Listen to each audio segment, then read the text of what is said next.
शनिदेवाची साडेसाती. अनेक जण म्हणतायत शनीची साडेसाती 17 मे पर्यंत असणार आहे, यातून सुटका नाही. आणि हे अगदी बरोबर आहे.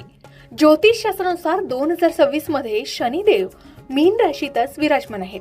आणि विशेष म्हणजे 20 जानेवारी 2026 पासून शनी उत्तरा भाद्रपद नक्षत्रात गेलेत आणि ते 17 मे 2026 पर्यंत तिथेच राहणार आहेत. या काळात शनिदेवाची शक्ती आणखी तीव्र होते, कारण हे त्यांचंच स्वनक्षत्र आहे. असं म्हणतात हे ज्योतिषीय गणित आहे. शनिदेव राशी बदलत नाहीत, पण नक्षत्र बदलामुळे प्रभाव दुप्पट होतो. कुंभ, मीन आणि मेष राशींवर साडेसातीचा पूर्ण दबाव आहे. आता प्रश्न हा आहे की 17 मे पर्यंत साडेसातीमधून सुटका नाही तर काय करायचं, आणि ज्योतिषांच्या अनुभवातून कोणते उपाय प्रभावी ठरू शकणार आहेत? चला सविस्तर जाणून घेऊया. तर सर्वात आधी खरं तर 17 मे पर्यंत काही राशीच्या लोकांची शनी साडेसातीतून सुटका नाहीच. यामुळे पैसे घरात येतील पण टिकणार नाहीत. खिसा रिकामा होण्याची ही भीती आहे.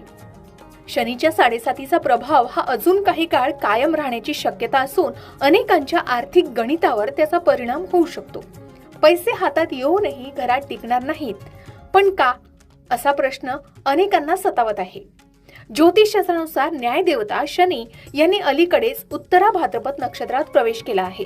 विशेष बाब म्हणजे या नक्षत्राचे स्वामी स्वतः शनिदेव असल्याने हा काळ शनीच्या प्रभावाच्या दृष्टीने अधिक संवेदनशील मानला जात आहे.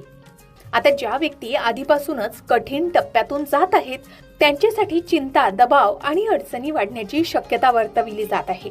विशेषतः साडेसातीचा प्रभाव असलेल्या राशींनी अधिक सावध राहण्याची गरज आहे असं सांगितलं जात आहे.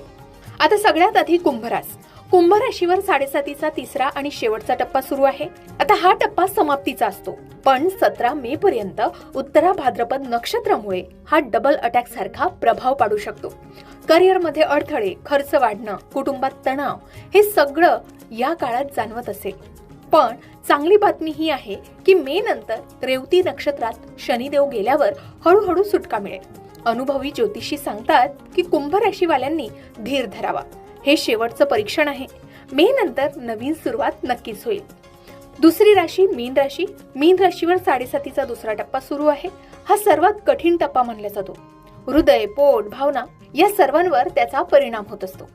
नातेसंबंधांची परीक्षा, आर्थिक अडचणी, आरोग्याच्या समस्या या काळात उद्भवू शकतात. 17 मे पर्यंत शनिदेव स्वनक्षत्रात असल्यानं प्रभाव आणखीच तीव्र वाढेल. ज्योतिषीय अनुभव सांगतो की या काळात अनेक मीन राशीच्या लोकांना नोकरी, व्यवसायात बदल करावा लागू शकतो किंवा कुटुंबात जबाबदाऱ्या वाढू शकतात. पण शनिदेव कर्मफलदाता